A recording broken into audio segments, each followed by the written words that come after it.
le 13h, Ophélie Fontana. Bienvenue à vous à la une de l'actualité, des fleurs à la place des spectateurs.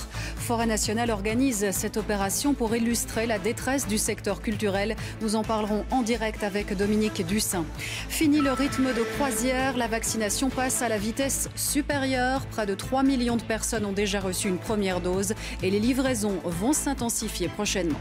Les bornes téléphoniques Orange le long de nos routes vont disparaître. En cas d'urgence, il faudra désormais utiliser une application sur notre smartphone.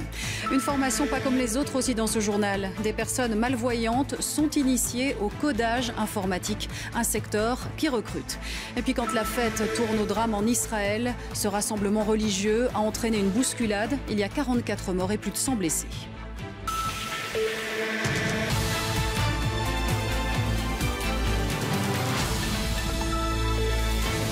Bonjour, j'espère que vous allez bien ce vendredi, dernier jour du mois d'avril, le jour choisi d'ailleurs par le monde culturel pour mettre un gros coup de pression sur les autorités. Des événements vont être organisés un peu partout dans le respect des règles sanitaires mais sans autorisation. Et puis il y a aussi aujourd'hui des actions beaucoup plus symboliques. Nous allons le voir avec Vincent Oufti, Vincent Bayonnet, Dominique Dussin du côté de Forêt Nationale.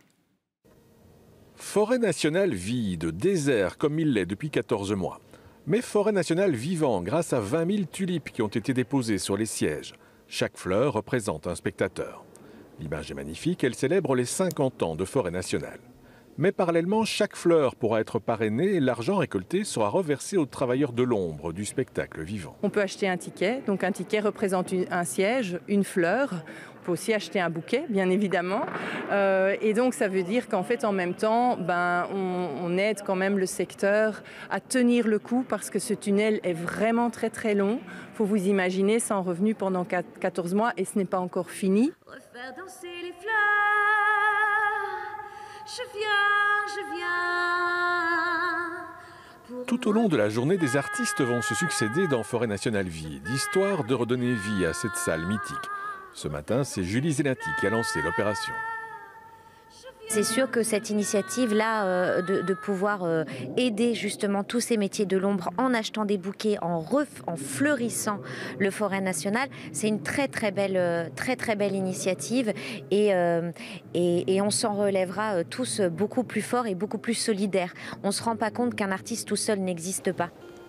L'opération des fleurs pour Forêt Nationale va se dérouler jusqu'au 16 mai prochain. Les fleurs peuvent être parrainées via le site de Forêt Nationale. Et quand les spectacles reprendront officiellement dans cette salle comme dans d'autres, faudra-t-il présenter un Corona Pass? Les autorités étudient cette option. Alors Dominique Dussin, ce passeport sanitaire, finalement, il servirait à quoi? Eh bien, il aurait en fait trois utilités, pas seulement pour ici le monde du spectacle vivant, pour aller voir une pièce de théâtre ou écouter un concert. Ça pourrait aussi servir pour les restaurants ou encore pour des événements. Alors il faut savoir que cela existe déjà au Danemark et que la France a annoncé hier que ce passeport sanitaire, ce passeport Corona, entrerait en vigueur le 9 juin prochain. Il faut dire que la France a annoncé l'ouverture du secteur culturel déjà à la mi-mai et les spectacles pourront accueillir plus de 1000 personnes à partir de juin. Alors qu'en est-il chez nous? Pour le moment, les experts sont occupés à examiner ce pass Corona. Alors il faut savoir que ce n'est pas un passeport vaccinal, donc ce n'est pas simplement le fait d'être vacciné ou non qui permettrait d'aller voir des spectacles, tout simplement parce que il n'y a pas assez de monde qui est vacciné pour le moment, mais cela entrera sans doute en compte, savoir si vous avez une ou deux injections, mais aussi par exemple si vous avez un test négatif de 48 heures ou de 72 heures, ou encore si vous avez des anticorps parce que vous avez développé la maladie. Tout ça pourrait se trouver dans ce pass. On ne sait pas très bien quand il entrera en vigueur. L'Europe voudrait en tout cas qu'il soit mis en vigueur à partir de juin prochain. Merci pour ces précisions, Dominique. Et justement, où en est l'évolution du virus chez nous? Eh bien, dans les hôpitaux, la pression diminue. 201 admissions quotidiennes en moyenne sur la semaine écoulée, soit une baisse de 16%. Aux soins intensifs, 862 patients sont traités, un chiffre en recul de 5%. Et par rapport au profil des malades, il y a aussi évolution. Écoutons le porte-parole, Yvan Latem. Alors ce qui est très clair, c'est que les patients sont plus jeunes, on l'a déjà dit, on va revenir plus en détail là-dessus, et que ce qui se manifeste, c'est que le surpoids est un facteur significativement accru chez les patients actuellement hospitalisés. Il y a plus de gens dans la quarantaine, de gens dans la cinquantaine. Ils représentent actuellement à pratiquement un tiers, c'est-à-dire 31% des admissions. Et il faut souligner que 40%, dont une partie tout à fait significative d'entre eux, n'ont pas de pathologie sous-jacente significative. Et puis la vaccination avance bien. Le rythme de croisière est atteint. 30% de la population adulte a déjà reçu une dose. La cadence devrait même s'accélérer dans les prochaines semaines. Radouane El Baroudi et Isabelle Heusen font le point. Si la campagne de vaccination a commencé plutôt lentement, elle devrait prendre un sacré coup d'accélérateur dans les prochaines semaines. Pour preuve. En avril, 400 000 doses de vaccins en moyenne ont été administrées par semaine. En mai, on grimpera entre 600 et 700 000 doses par semaine. Et en juin, on atteindra entre les 900 000 et 1 200 000 vaccins par semaine. Ces chiffres dépendent évidemment des livraisons de vaccins, qui sont de plus en plus élevées, et les firmes respectent de mieux en mieux leurs engagements. Ces chiffres dépendent aussi de l'adhésion de la population à la stratégie vaccinale. Et là, c'est plus flou. Ces personnes qui hésitent et qui vont sans doute aussi avoir une opinion qui va se forger du fait d'être entourées de personnes, de plus en plus de personnes qui se sont fait vacciner et qui n'ont pas rencontré de difficultés, plus ces personnes, on va se rapprocher d'elles, plus évidemment on va pouvoir avoir la capacité d'accélérer ou de ralentir si l'adhésion n'est pas totale. Mais à ce rythme-là, 80% des plus de 18 ans auront reçu une première dose vaccinale entre juillet et mi-août. Et pour la deuxième dose, ce chiffre devrait être atteint en automne. Le tableau est donc plutôt positif pour la Belgique. Elle a d'ailleurs atteint aujourd'hui la 4e place dans le classement européen de la vaccination. Et comme on le dit à la Task Force, une telle 4e place au niveau européen, ça ne nous est plus arrivé depuis 2017. C'était avec la chanteuse blanche à l'Eurovision.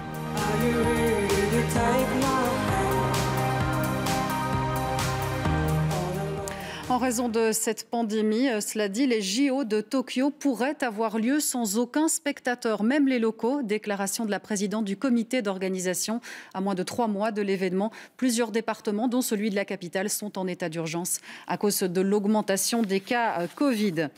Et puis un autre décompte est lancé. Il reste quelques heures à peine à la Belgique pour présenter son plan de relance. Dernière relecture tout à l'heure, avant d'envoyer la copie à la Commission européenne sur les 750 milliards d'euros de fonds européens. La Belgique devrait en recevoir près de 6 milliards. Alors, Laurent Henrard, qu'y a-t-il très concrètement dans ce plan ? Eh bien, ce plan de relance comprend, regardez, 85 projets d'investissement pour un total de 5,9 milliards d'euros. C'est la Commission européenne qui sélectionnera les projets sur base d'un cahier des charges très strict. Les projets doivent être orientés vers la transition énergétique, l'environnement, la mobilité, la digitalisation.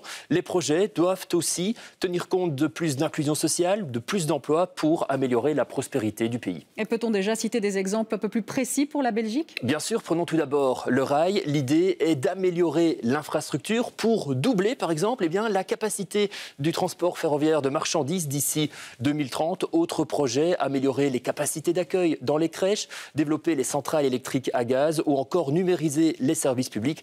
Ce ne sont là évidemment que quelques exemples. Et puis tout cela, bien sûr, ça va créer de l'emploi. Oui, le plan prévoit de créer 3 900 emplois et d'améliorer le produit intérieur brut de 0,14%, c'est-à-dire la richesse produite par la Belgique en un an. Cela peut paraître très peu, 3 900 emplois, mais l'idée de ces fonds européens, ce n'est pas de créer directement des emplois, mais plutôt de créer une dynamique à plus long terme pour, espère-t-on, relancer l'économie du pays. Merci pour toutes ces précisions, Laurent. En tout cas, c'est un plan de relance ambitieux. Mais ne risque-t-on pas d'y voir aussi de vieux dossiers que la Belgique ne parvenait plus à financer ? Écoutez à ce propos la réponse du secrétaire d'État à la relance, Thomas Dermine. Il était l'invité de jeudi en première. La Commission européenne nous demande de venir avec des projets qu'on peut déployer rapidement. Parce qu'évidemment, tout l'enjeu d'un plan de relance, c'est pas d'investir dans 10 ans, c'est d'investir le plus tôt possible après la crise. Donc il y a certains projets qui sont déjà connus.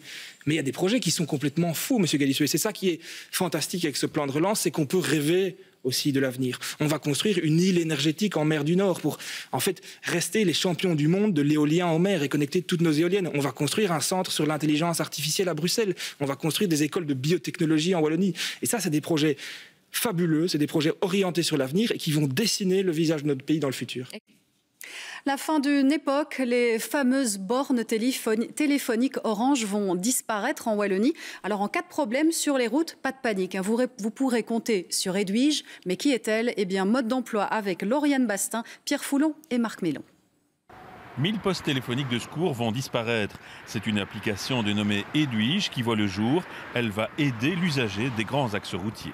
Si cette personne s'est bien inscrite auparavant et qu'elle est sur le réseau couvert par Edwige, elle va pouvoir activer l'icône panne qui va la mettre en lien direct avec un opérateur du centre Perex qui va alors pouvoir prendre toutes les dispositions pour envoyer un dépanneur et une assistance. Les postes téléphoniques sont présents tous les 2 km sur les autoroutes et sur les principales nationales de Wallonie. Un constat, ils sont finalement peu utilisés. En 2019, on a relevé 837 appels, ça fait à peine un tout petit peu plus de 2 appels par jour. Or, il faut savoir que l'entretien et la maintenance de ces postes représentent tout de même un poste d'environ 1 million d'euros. Sur les routes, BOP est déjà très populaire depuis quelques années. Il faut maintenant faire connaissance avec Edwige. Elle permettra également de signaler au centre Perex, par exemple, la présence d'un conducteur fantôme. Et on sait combien c'est important de réagir très rapidement en cas de conducteur en contresens. Il y aura aussi une fonctionnalité qui permettra de signaler tout autre type d'incident, comme par exemple la présence d'un animal errant, d'un objet encombrant ou encore d'un véhicule en feu. Les appels de détresse arrivent au centre Perex implanté à Dossou, où des opérateurs sont disponibles 7 jours sur 7 et 24 heures sur 24. Il y a 2 possibilités. Donc la possibilité principale via les boutons, ce sont les appels téléphoniques. Donc si vous avez une panne, vous allez faire un appel téléphonique. Si vous voyez un accident, ce sera aussi un appel téléphonique. Si vous avez un conducteur fantôme, aussi appel téléphonique. Par contre, vous avez la possibilité d'avoir un chat. Ce sont les nouvelles applications. Et ce qui est intéressant dans ce chat, c'est qu'il traduit n'importe quelle langue en français directement. Certains usagers de la route sont attachés à ces postes et déplorent leur disparition. Je trouve que c'est malheureux parce que c'était quand même un service rendu à l'automobiliste. Quand vous tombez en panne, et puis, qu'est-ce qui peut arriver? C'est panne de GSM, panne de batterie, et on est perdu sur l'autoroute, on ne sait pas appeler au secours. C'est malheureux, parce que c'est ça ne gênait personne. Hein. Mais elles étaient là quand on avait besoin. Ça va être un souci lorsqu'on tombe en panne. Bon, il est vrai que le GSM existe, mais pour celui qui n'en a pas... Comme Edwige a pensé à tout, elle vous permettra de téléphoner au 112 pour demander l'intervention des services de secours. C'est une belle opportunité professionnelle pour les malvoyants. Les centres de codage informatique cherchent de la main-d'œuvre. Et avec les outils actuels, eh bien, cette fonction peut être remplie par des personnes porteuses d'un handicap visuel. Sandrine Lambiotte, Guillaume Latour et Benjamin Carlier ont assisté à une formation à Louvain-la-Neuve. Tant qu'on répond true à la condition, ce qu'il y a dans le faux if qui est un while ici, s'exécute en boucle, tout le temps. Des if, des while ou encore du HTML et du Python. Des noms qui nous paraissent barbares mais qui commencent à ne plus avoir aucun secret pour les 7 élèves de cette formation. Des étudiants qui d'ici 8 mois seront des experts du codage comme les autres. C'est de la logique, c'est énormément ce qui se passe dans la tête et après est retranscrit en texte. Et comme ils ont des synthèses vocales, il n'y a absolument aucun souci là-dessus, hein, vraiment pas. Sur les bancs de la formation, il y a Alain Dufresne. À 48 ans, cet ancien infirmier qui perd petit à petit la vue ne connaissait pas grand-chose à l'informatique. Il s'est lancé dans l'aventure pour pouvoir continuer à travailler. La vue se baisse de plus en plus. Il sera impossible de travailler plus tard dans le milieu infirmier. Et la programmation va me permettre de pouvoir travailler sur l'ordinateur avec toutes les techniques d'agrandissement, de lecture d'écran que l'on a. Je pourrai toujours travailler comme programmeur informatique. Et même lorsqu'on a complètement perdu la vue, comme Bruno de Falque, on peut toujours coder plusieurs dizaines de milliers de lignes chaque jour, grâce notamment à l'assistant vocal. Boîte de réception, 56 messages, 2 non lus. Vous êtes actuellement sur élément texte. Je sais voyager et à l'endroit où se trouve le curseur de mon ordinateur, ça me dit ce qu'il y a à l'écran. Et quand j'ai écrit, pareil, là ça dit ce que j'écris et voilà. Codeur, un métier en pénurie, 8% des entreprises ont des difficultés à recruter pour les fonctions liées aux technologies de l'information. Reste juste à les convaincre d'engager du personnel déficient visuel. Souvent, les employeurs vont être réticents à engager une personne en situation de handicap, mais c'est surtout par manque d'information. Donc, il peut y avoir des préjugés ou quoi. Et pour répondre à cela, en fait, on propose tout un accompagnement aux entreprises. Si cette formation organisée par le Forum est une première en Wallonie, une expérience similaire a déjà eu lieu à Bruxelles l'an dernier et plusieurs étudiants ont réussi à être engagés en entreprise après leur stage. Dans un instant, nous irons en France avec cet hommage national à une policière tuée la semaine dernière. Le Premier ministre lui a décerné la Légion d'honneur. Après une pause l'année dernière, les serres de Laken vont rouvrir au public. Il y aura pas mal de nouveautés au programme, nous le verrons. Et puis découverte d'une guinguette solidaire. Des membres du secteur Horeca se sont associés pour proposer aux promeneurs quelques gourmandises. Tout d'abord, évoquons ce drame en Israël. Une fête religieuse a tourné en bousculade. 44 personnes sont mortes. C'était là le premier grand rassemblement depuis la pandémie. Récit Éric Berger avec Quentin Warlop. Ce devait être une fête réunissant des juifs ultra-orthodoxes dans le nord du pays. Une ambiance de fête autour de feux de joie. Mais le pèlerinage a tourné au cauchemar. D'après les premiers éléments de l'enquête, la police aurait fermé une sortie, ce qui aurait provoqué un mouvement de foule et un entassement des participants compressés les uns contre les autres. Tout le monde a été poussé à droite et à gauche.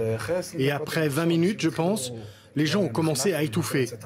On voulait sortir, mais c'était impossible. Il y avait des gens sous moi qui ne respiraient plus. Il y avait des cris horribles de gens qui disaient ne plus pouvoir respirer. Et puis à certains endroits, ces cris se sont arrêtés. Rapidement, les secouristes arrivent sur place, mais ne parviennent pas à accéder au lieu, tant la foule est dense et compacte. J'étais là et à l'intérieur, il y avait beaucoup de monde, peut-être bien 60 000 ou 70 000 personnes. On ne pouvait plus bouger. Le bilan provisoire est lourd. Au moins 44 morts et plus de 150 blessés. C'est comme une unité de traumatologie. Je n'ai plus de mots. Honnêtement, je n'ai pas de mots.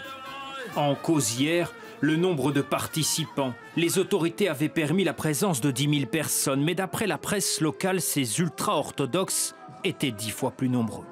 En fin de matinée, sous les huées de centaines de personnes, le Premier ministre Benjamin Netanyahou s'est rendu sur place. L'enquête devra éclaircir les circonstances du drame et établir les responsabilités. En France, un hommage national à la policière assassinée la semaine dernière. Elle a été agressée au couteau par un Tunisien radicalisé. La mort de cette femme suscite une vive émotion quelques mois après le décès de l'enseignant Samuel Paty. Une cérémonie a donc eu lieu ce matin chez elle, près de Rambouillet. Voyons cela avec Isabelle Husson et Pascal Bustamante. Au lendemain des obsèques de Stéphanie Monfermé, célébrées dans l'intimité, c'est l'État qui a rendu hommage ce matin à la policière assassinée vendredi dernier devant son commissariat. Ses collègues ont choisi Simone Veil pour leur ultime message. Il restera de toi ce que tu as offert, entre les bras ouverts un matin au soleil. Il restera de toi ce que tu as perdu, que tu as attendu plus loin que les réveils. Ce que tu as souffert, en d'autres revivra. Stéphanie Monfermé était une fonctionnaire de police chargée de l'administration, sans armes ni uniforme. Ses collègues se souviennent d'elle. Stéphanie, tu nous as quittés avant l'heure. On se souviendra de ta gentillesse et surtout de ta disponibilité, n'hésitant pas à mettre de côté ton travail pour aider tes collègues. Une importante délégation du gouvernement était présente, pas moins de 5 ministres, dont ceux de l'Intérieur et de la Justice. C'est le Premier ministre qui s'est exprimé au nom de la nation. Votre collègue a été assassinée parce qu'elle servait son pays, parce qu'elle était au service de la France. Tout comme l'a été le professeur Samuel Paty, décapité le 16 octobre dernier devant son collège à Conflans-Sainte-Honorine, pour avoir voulu transmettre à ses élèves cet esprit critique qui est une condition essentielle à l'exercice de toute liberté. Stéphanie Monfermé a été citée à l'Ordre de la Nation. Le Premier ministre lui a attribué la Légion d'honneur à titre posthume. Il a salué en elle la représentation d'une certaine façon de vivre la France.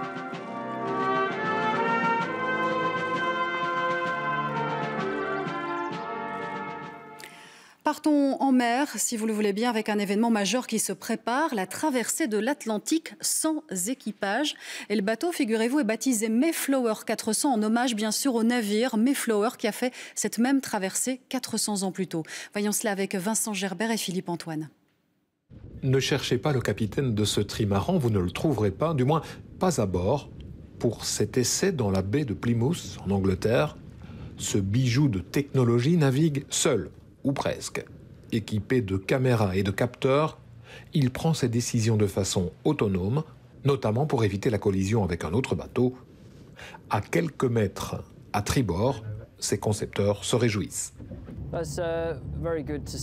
C'est vraiment bon à voir. Beaucoup de travail et de développement ont été mis dans ce programme et c'est bien de le voir fonctionner en situation réelle. Le Mayflower 400 est toujours en phase d'essai, mais l'objectif est à la fois clair et ambitieux, traverser l'Atlantique, comme l'a fait le tout premier Mayflower au début du XVIIe siècle. Ce sont ces passagers qui ont fondé la ville de Plymouth, en Amérique. C'est possible, c'est juste un peu difficile parce que nous sommes toujours en phase d'essai. Nous n'avons pas encore pu sortir dans les grosses vagues d'une mer agitée avec du vent, de la pluie. Le pire scénario n'a pas encore été testé. À l'intérieur du trimaran, plusieurs instruments sont aussi destinés à récolter des données scientifiques, mesurer le niveau de la mer, le contenu chimique de l'eau ou encore écouter les baleines pour repérer leurs traces dans l'océan. Pendant ces 2 semaines de voyage, le bateau sans équipage sera suivi à distance par les ingénieurs sur Terre qui pourront reprendre le contrôle en cas d'urgence, mais le bateau est capable de prendre seul ses décisions. Son intelligence artificielle a été formée aux règles de navigation et à reconnaître toutes sortes d'embarcations grâce à des milliers d'images. Une autre prouesse technique, un pont pédestre suspendu, et celui-ci, construit au Portugal, est tout simplement le plus long du monde, avec ses 516 mètres. J'espère que nous allons le voir. Cet édifice qui surplombe la rivière Paiva à 175 mètres de hauteur. Le voilà donc, ce pont suspendu le plus long du monde, et la population locale a déjà pu le tester en avant-première puisque l'ouverture est prévue d'ici quelques jours. Et chez nous, le public pourra bientôt aussi profiter des serres de Laken. L'année dernière, l'événement avait été annulé, mais ça reprend bel et bien cette fois. Éric Bévert, vous êtes sur place. Il y aura quand même du changement pour les visites. Du changement dans les dates d'abord. Traditionnellement, les serres royales de Laken sont ouvertes au public pendant 3 semaines à partir de la mi-avril. Eh bien, cette année, ce sera à partir du 13 mai jusqu'au 6 juin et il faudra réserver en ligne.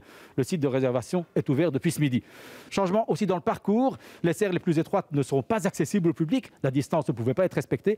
Par contre, les 4 serres principales, dont ce fabuleux jardin d'hiver, seront bien sûr accessibles.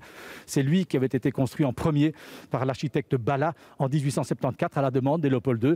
C'est ici qu'aujourd'hui encore le roi reçoit des invités de marque. Il y a par exemple eu un banquet avec le président Macron ici même. Vous pourrez donc vous prendre pendant un instant pour un invité de marque. Moins de serres visibles, mais en compensation, il y aura un parcours dans le parc, un parcours dans le domaine royal de 2 km, inédit aussi, où on pourra voir des endroits où normalement le public ne va jamais, où là aussi ce sont les invités de la famille royale qui vont d'habitude. Et vous pourrez découvrir dans ce parcours de 2 km, avant de rentrer dans les serres, des endroits assez intéressants, parfois même intrigants, comme l'explique le porte-parole du Palais Royal.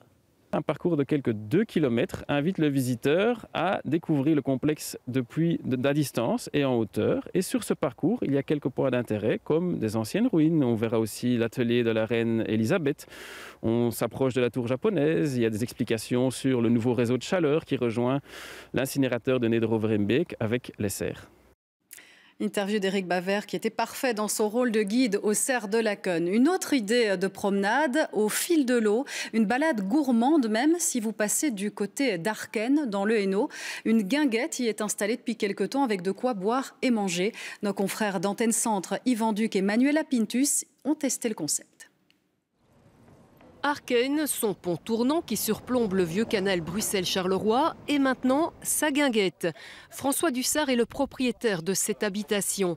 Représentant en vin et fournisseur de l'Horeca, son activité professionnelle est à l'arrêt. Depuis le premier confinement, les promeneurs et cyclotouristes sont nombreux à profiter des berges et du Ravel tout proche. L'idée de proposer une halte où se restaurer a alors germé dans son esprit. Toutes les autorisations nécessaires en poche, la guinguette a donc ouvert ses portes. Je me suis retrouvé un peu dans l'embarras et dans l'ennui.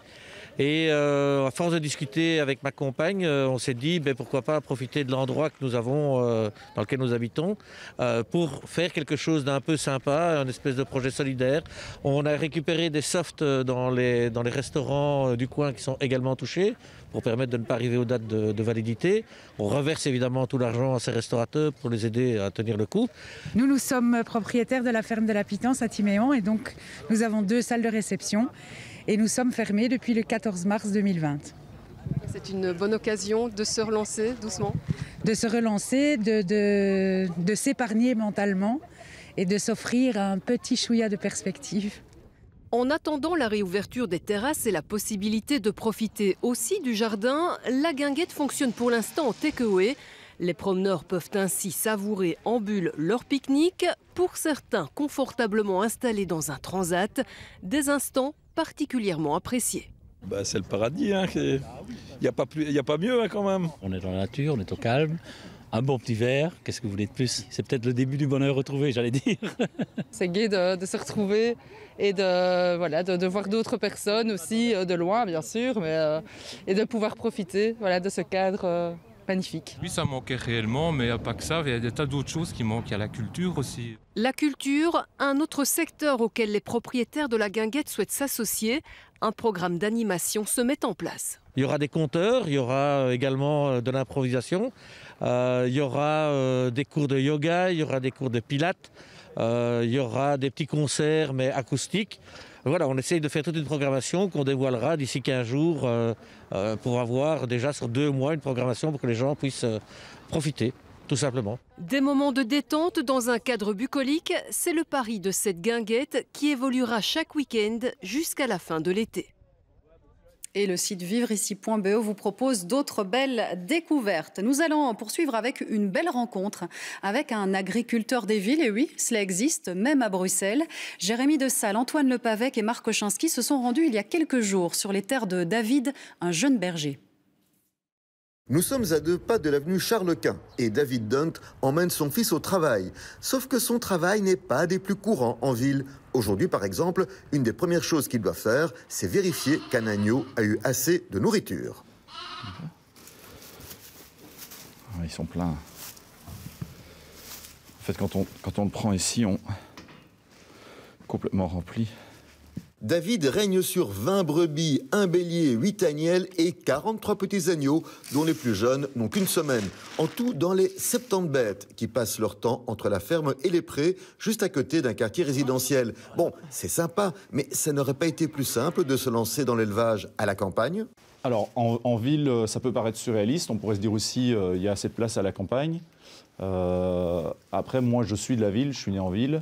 Et donc, c'était peut-être même plus simple pour moi de rester en ville que d'aller essayer de m'installer quelque part. Après, je n'étais pas sûr d'y arriver. C'est seulement quand j'ai fait la demande à Bruxelles Environnement d'une prairie que j'ai découvert que c'était possible. Oui, car si l'exploitation agricole de David survit, c'est en partie grâce à l'aide de la région. Mais le but, évidemment, c'est qu'à terme, l'activité soit bénéficiaire. David a un autre métier, il est prof de religion à Molenbeek et fonce à la ferme dès qu'il a un instant de libre. Dimanche, jour férié et vacances n'ont plus beaucoup de sens pour lui, mais il ne s'en plaint pas. Ouais, j'ai l'impression que sinon je m'embêterais. Parce que les gens cherchent des occupations le week-end, les gens cherchent des occupations dans la vie, les gens font la file devant des grandes enseignes qui vendent des meubles le week-end.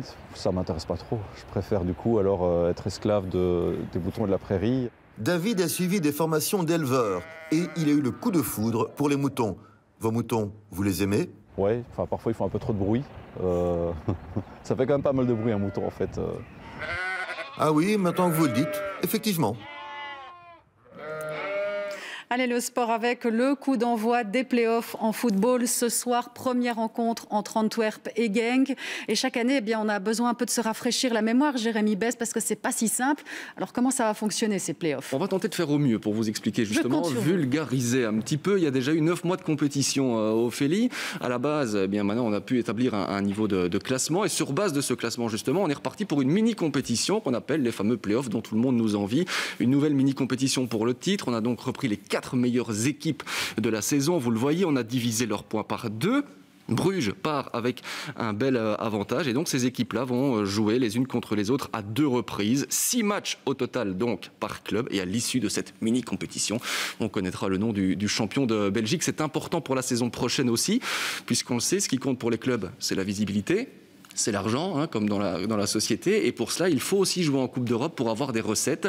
Le champion jouera en Ligue des Champions. C'est la catégorie, évidemment, que tout le monde vise. Le deuxième devra passer par les barrages de la Ligue des Champions.